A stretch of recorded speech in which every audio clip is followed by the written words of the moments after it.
আসসালামু আলাইকুম। সবাই কেমন আছেন? আশা করি সবাই ভালো আছেন, আমিও ভালো আছি ইনশাল্লাহ। তো দেখেন ঝটপট একটা রান্না।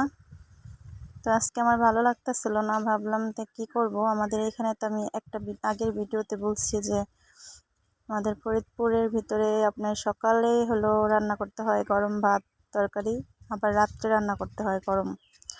তো আজকে এতটা গরম ছিল, আমার ভালো লাগতেছিল না, তো ভাবলাম ঝটপট যেটা রান্না করা যায়। দেখেন খুবই সিম্পল রান্না। তো এখানে আমি একটু খিচুড়ি রান্না করব।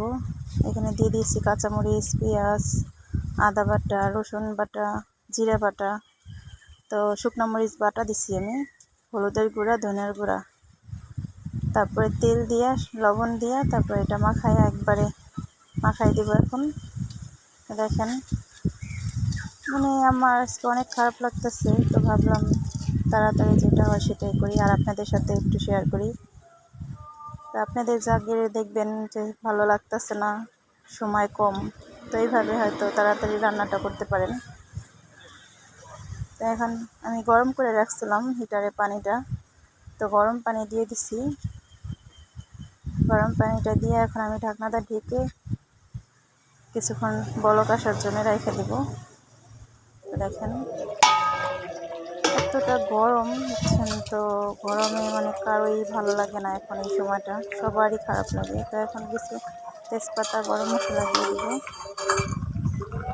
আপনারা চাইলে আগেও দিতে পারতেন, তো আমি একটু পরে দিলাম। তো আবার দেখেন আমার খিচুড়িটা অনেকটাই হয়ে গেছে একদম। এখন আমার মেয়ে বলতেছে আম্মু আমার ঘুম ধরছে, তো রাত্রে হয়ে গেছে প্রায় এখন 10টার কাছাকাছি। তো মেয়েরে খাইতে দিতেছি। দেখেন শর্টকাট হয়ে গেছে। তো কার কার ভালো লাগছে অবশ্যই বলবেন। তো এখন আমিও খাবো। দেখেন আপনাদের যদি ভালো লাগে অবশ্যই এভাবে রান্না করে খাইয়ে দেখবেন একদিন। আচ্ছা, সবাই ভালো থাকবেন। আল্লাহ হাফেজ।